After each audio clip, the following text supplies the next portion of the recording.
A new report says Canada is doing a poor job protecting its ocean ecosystems from industrial development. The report says less than 0.5% of Canada's ocean territory is fully closed to activities such as fishing and oil and gas development.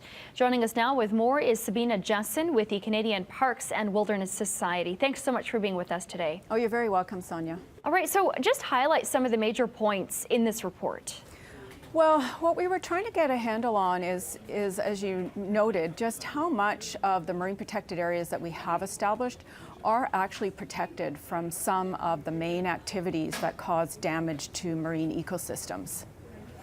So what are some of the biggest failures or the areas that you're most concerned about? Well, the main activities that we focused on were oil and gas development, large-scale commercial and recreational fishing, and dredging, dumping, and vessel traffic, shipping, basically.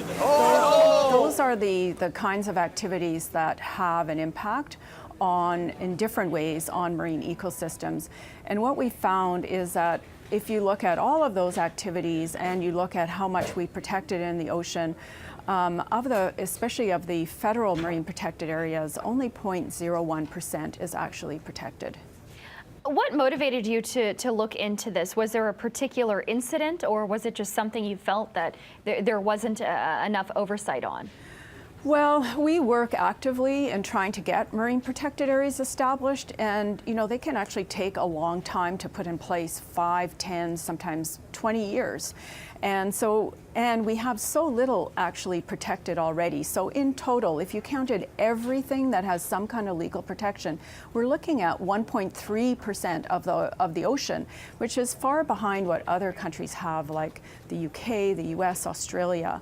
And so we wanted to know, well, okay, we've got 1.3, just how well protected are they?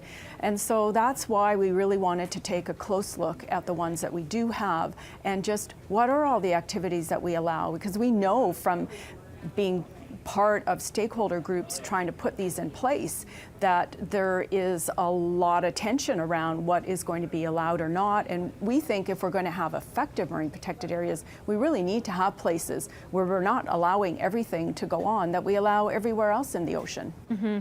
And Sabine, as you know, there have been a number of incidents in recent weeks, recent months, with the oil spill in Burrard, in English Bay, mm-hmm. and then in Burrard Inlet, a whale that was found dead. There were questions raised about whether having a marine protected area may have presented an incident like that with that whale dying. Do you believe that may have been the case? Well, there's no question that shipping has an impact, and it's one of the activities we tend to focus less on. A lot of the focus has been on fishing and on oil and gas development, and yes, we need to look at those issues, but for sure shipping, not only those direct strikes and the killing directly of whales, but the other issue that is really coming up is the issue of ocean noise, because marine mammals, whales, dolphins, they use, because it's a dark underwater world, they rely on communicating by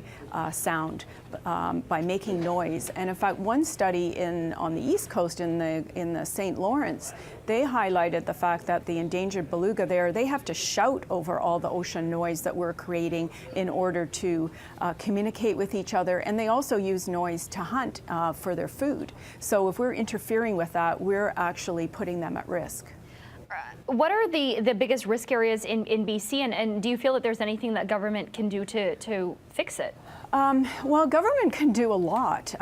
Even though what we found was a lot of the pieces of legislation that we looked at don't have clear stipulations about what's allowed or not.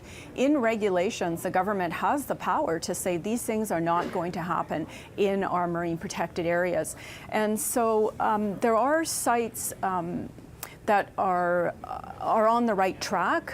Bowie's Seamount, which is off of Haida Gwaii, it has quite a large area. that is protected from most fishing. There's still some fishing allowed in there, and we'd like to see those issues addressed. Of course, we have a moratorium on oil and gas development, so that isn't so much an issue, but the shipping issue and the oil spills and the vessel strikes, those certainly are issues. There are 2 sites that the government is currently considering for marine protected area status around the Scott Islands off the northwest tip of Vancouver Island, and to protect the globally unique glass sponge reefs. And we're really hoping when they put those in place that they will really take a hard look at the issues we've raised in our report and give those areas much better protection than they're currently considering. All right, that is Sabine Jessen with the Canadian Parks and Wilderness Society. Sabine, thanks so much. Thank you very much.